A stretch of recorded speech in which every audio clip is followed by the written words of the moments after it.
दोस्तों, welcome back to my YouTube channel. तो आज हम बात करने वाले हैं कि फर्स्ट अटेम्प्ट में यूजीसी नेट का एग्ज़ाम कैसे निकालें। तो हम बात करेंगे कि कौन सी प्लानिंग होनी चाहिए, उनका एग्जीक्यूशन कैसे करें, और मैं यही बताऊंगा कि मैंने क्या प्लानिंग की थी। जो फर्स्ट अटेम्प्ट में यूजीसी नेट का एग्ज़ाम निकाला था, तो मैंने कौन सी प्लानिंग की थी, ये सारी चीज़ें, हम कौन से की पॉइंट हैं, ये सारी चीज़ें आज की क्लास में हम डिस्कस करेंगे। तो बात करते हैं कि क्या चीज़ इम्पोर्टेंट है।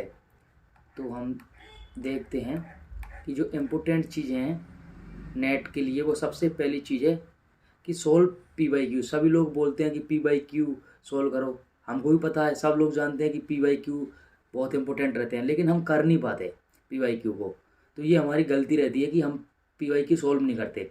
तो मेरा आपसे ही कहना कि जितने भी ओल्ड नेट के पेपर हैं, आपकी जो भी ब्रांच है या सब्जेक्ट है उसके, उनको सोल्व करो।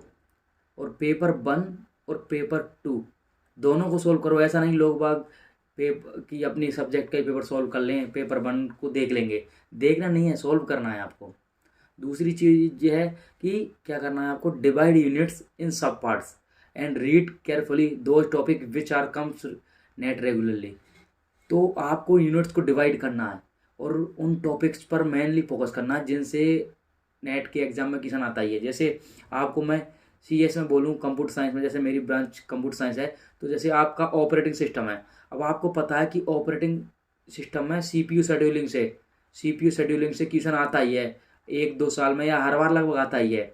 या आपको पता है कि डिस्क शेड्यूलिंग से क्वेश्चन आता ही है। तो इन टॉपिक को छोड़ना नहीं है बिल्कुल, इनको अच्छे से 100% एक्यूरेसी के साथ इनके न्यूमेरिकल सॉल्व करने हैं, इनकी थ्योरी सॉल्व करनी है। ऐसे तो आपके जो भी सब्जेक्ट या ब्रांच है, तो उसमें जो भी यूनिट्स है, जैसे यूनिट्स में आपको पता है कि कोई भी एक यूनिट्स काफ़ी टॉपिक्स रहते हैं, तो कई टॉपिक्स इंपॉर्टेंट नहीं रहते। तो आपको उन टॉपिक को चूज करना है। जब आप पीवाई क्यू सॉल्व करोगे ना, तो आपको पता चल जाएगा कि यार इस टॉपिक में से ये क्वेश्चन आ रहे हैं और बार बार रिपीट हो रहे हैं, तो उस टॉपिक को तो छोड़ना ही नहीं है आपको। भले आप उस यूनिट को पूरा नहीं पढ़ना चाह रहे, लेकिन आपको उन टॉपिक्स को तो छोड़ना ही नहीं है। अगली चीज़ ये है कि मेक योर ओन नोट्स, खुद के नोट्स। ये मैं क्यों बोल रहा हूँ, इससे क्या रहता है कि हम अपने नोट्स बनाते हैं ना, तो उससे क्या रहता है, हमको चीज़ें पढ़ने में समझने में आसानी रहती है। क्योंकि हम पहली बार, इससे क्या होता है कि हम एक बार जब हम लिखते हैं, उस टाइम हम चीज़ों को देखते हैं, हाँ, उसके बाद रिवाइज करते हैं, तो हमारी चीज़, जैसे आप नोट्स बनाते हैं, दूसरे के नोट्स से समझना इतना मज़ा नहीं आता जितना अपने खुद के नोट्स से जो पढ़ने में या चीज़ें देखने में मज़ा आता है। तो इसलिए मैं बोला कि अपने नोट्स बनाओ।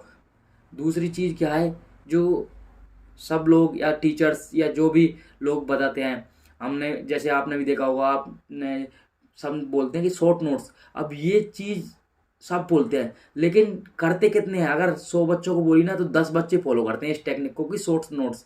अब शॉर्ट नोट्स क्या, ये की है सक्सेस की है ये, कि शॉर्ट नोट्स क्या होता है कि जैसे सपोज करो आपके पास 100 पेज है किसी यूनिट के, तो आप उनको 20 पेजों में शॉर्ट नोट्स, जो चीज़ें आपको की पॉइंट्स आपको रिवाइज करने में आसानी हो। जैसे आपके पास 15 मिनट का टाइम है, आपको पूरा चैप्टर रिवाइज करना है, तो आप कैसे करोगे? तो उसके लिए शॉर्ट नोट्स बनाओ कि यार आपने हाईलाइटेड चीज़ देख लें। और रिवीजन नोट्स, मतलब यही शॉर्ट नोट्स, या अपने रिवीजन नोट्स तैयार करो, की पॉइंट्स बनाओ, की पॉइंट्स की यार ये की पॉइंट्स बनाओ। ये बहुत इंपॉर्टेंट चीज़ बता रहा हूँ मैं आपको कि शॉर्ट नोट्स और रिवाइज नोट्स, या जिनको बोलते हैं, ये बनाना बहुत इंपॉर्टेंट है।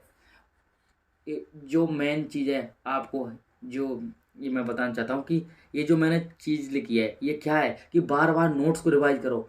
तो जितनी बार आप नोट्स को पढ़ोगे या रिपीट करोगे, उतना आपका कॉन्सेप्ट क्लियर होगा और उतने आपके एग्जाम के अच्छे जाने के चांस बढ़ेंगे। क्योंकि आपको ऐसी चीज़ कोई छूटेगी भी नहीं जो आप ना पढ़ के जाओ। तो इसलिए मैं बोल रहा हूँ कि बार बार नोट्स पढ़ो, बार बार, जितनी बार हो सके repeat the notes. Time waste मत करो, जितना हो सके अपने नोट्स को रिवाइज करो। हाँ, और आगे चीज़ देखते हैं हम। आगे जो पॉइंट्स हमारे क्या है, smartly work on paper 1 and paper 2 syllabus.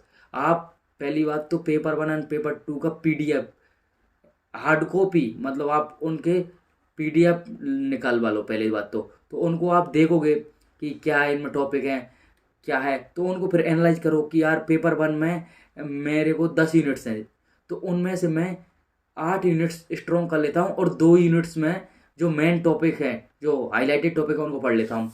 ऐसे ही आप पेपर 2 अपने सब्जेक्ट का पेपर है तो आपको पता ही है कि आपके सब्जेक्ट में क्या चीज़ इंपॉर्टेंट रहती है सब्जेक्ट में, और कौन सी चीज़ को इतना मतलब लाइट भी ले सकते हैं मतलब, तो आपको सब पता है। तो स्मार्टली देखो कि कितनी यूनिट्स हैं, कौन कौन से चैप्टर, पहले पहले स्टार्ट करो इजी चैप्टर से, इजी चैप्टर से स्टार्ट करो, उसके बाद मॉडरेट से, उसके बाद लास्ट में हार्ड चैप्टर्स पर जाओ आप। हाँ, उसके बाद हम देखते हैं अगला पॉइंट हमारा कि आइडेंटिफाई इजी टॉपिक्स और units and make them very strong. ये मैंने क्यों लिखा है कि हम लोग क्या करते हैं, ये समझ ही नहीं पाते, हम लोग हार्ड टॉपिक में लगे रहते हैं, या वो पहले इजी टॉपिक्स रहते हैं उनको 100% क्लियर करो, उनके न्यूमेरिकल सोल्व करो, जो भी आपके क्वेश्चन आते हैं उनको सोल्व करो। क्यों? उससे क्या होगा कि आपको अगर इजी टॉपिक से कोई क्वेश्चन आता है वो तो आपका 100% सही होना ही है। हम क्या करते हैं, हार्ड करते रहते हैं, उसके चक्कर में इजी चीज़ को छोड़ देते हैं हार्ड के चक्कर में। तो जो जब इजी आता है तो यार ऐसा लगता है अरे यार मैं पढ़ के आया था, इसको भूल गया।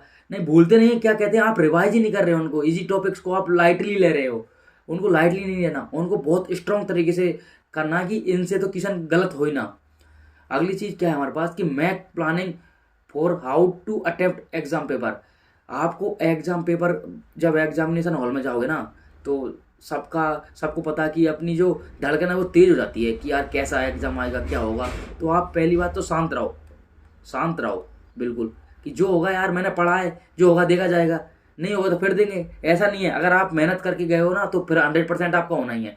तो आप ये सोचो जब भी आप पेपर देने जाओ तो कि यार मैं कैसे अटेम्प्ट करूँगा, एक प्लानिंग बनाओ। जैसे कुछ बच्चे बोलते हैं कि मैं पेपर 1 से स्टार्ट करता हूँ, कुछ बोलते हैं कि मैं पेपर 2 से, कि सब्जेक्ट का पेपर है अपन को सब आता है, तो मतलब जैसे सब्जेक्ट में अपन को टॉपिक अच्छे आते हैं तो हमसे क्वेश्चन बनते हैं, तो क्वेश्चन बनते हैं तो कॉन्फिडेंस आता है। और कुछ लोग बोलते हैं कि पेपर 1 से स्टार्ट करो ताकि आपका पेपर जल्दी हो जाएगा। तो ये अपनी प्लानिंग रहती है, सबकी सब अपनी अपनी प्लानिंग रहती है।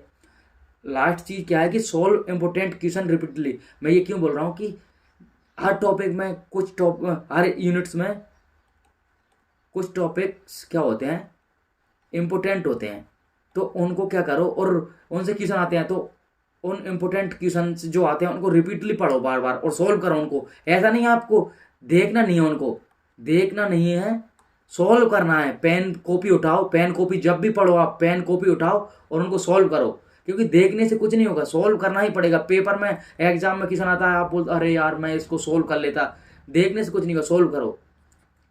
जो इम्पोर्टेंट है अपनी जो चीज़ है वो मैं बता देता हूँ कि क्या है। एक शेड्यूल के अनुसार पढ़ो, आप एक शेड्यूल बनाओ बाकायदा कि मेरे को पेपर 1 2 घंटे पढ़ना है, पेपर 2 भी 2 घंटे पढ़ना है, या मेरे को पेपर 1 3 घंटे पढ़ना है, पेपर 2 2 घंटे पढ़ना है। जो भी आप 8 घंटे 7 घंटे जितना भी पढ़ना चाहते हो, लेकिन एक शेड्यूल के साथ पढ़ाई करो। ऐसे नहीं कि आपने 10 मिनट पढ़ लिया पेपर 1, 15 मिनट पढ़ लिया पेपर 2, सारा फिर कचरा हो जाता है। तो आप एक शेड्यूल के अनुसार पढ़ो। उसके बाद देखते हैं कि आपको मैंने बोला था कि मेरी क्या स्ट्रेटजी थी, तो मेरी प्लानिंग क्या थी। तो मैं बताता हूँ कि जब मैंने पहली बार नेट का एग्ज़ाम दिया था तो उस टाइम क्या था कि जैसे मैंने उससे पहले गेट का एग्ज़ाम दिया था 2020 का, तो सब्जेक्ट लगभग कवर थी, सब्जेक्ट की चीज़ें लगभग कवर थी। तो पेपर 1 मेरे को देखना था कि पेपर 1 स्ट्रॉन्ग करना था। तो मैंने क्या टारगेट किया कि 50 क्वेश्चंस रहते हैं तो 35 से 40 क्वेश्चन टारगेट किए कि पहले पेपर से मतलब हमारे करेक्ट हो जाएं। तो उसके बाद हम सब्जेक्टिव पेपर में तो हम देख ही लेंगे क्योंकि हमारे सब्जेक्ट का पेपर है, तो उसके अनुसार। और इनमें भी क्या डिवाइड किया कि जो पहले जैसे रीजनिंग है, उसके बाद कॉम्प्रहेंशन आता है एक, उसके बाद जैसे आपको लॉजिकल रीजनिंग आती है, डाटा इंटरप्रेशन के 5 क्वेश्चन आते हैं डाटा इंटरप्रेशन से। तो इन जो इम्पोर्टेंट टॉपिक हैं और जिनसे इजी गोइंग हम मार्क्स जिनके ले सकते हैं, जिनसे कटेंगे नहीं मार्क्स, उनको लिया और उनको स्ट्रॉन्ग कर लिया। तो अपना टारगेट रखो कि मेरे को 40 क्वेश्चन सॉल्व करने हैं या 35 सॉल्व करने हैं, तो उस हिसाब से आपका टारगेट रखो पेपर 1 के लिए। और पेपर 2 में आपको सब्जेक्ट का आपको पता ही है कि कहाँ से किस टॉपिक से आना है, कितनी यूनिट्स आपको कवर करनी है, स्ट्रांगली कवर करनी है। तो उसके अनुसार पढ़ाई करो। और जब आप पढ़ाई अपना 100% दोगे ना, तो ऐसा है ही नहीं कि आपका पेपर ना निकले, आपका 100% पेपर निकलेगा। तो आप बिल्कुल फोकस तरीके से पढ़ाई करो। अगर आपको मेरी क्लास अच्छी लगी हो तो प्लीज़ क्लास को लाइक करें, सब्सक्राइब करें और अपने दोस्तों के साथ शेयर करें। Thank you for watching. Please subscribe my channel. आपको पता ही चैनल, मेरे चैनल का नाम है शिक्षा पूर्व परीक्षा। तो जब तक के लिए आप अपना स्टडी चालू रखो। Thank you.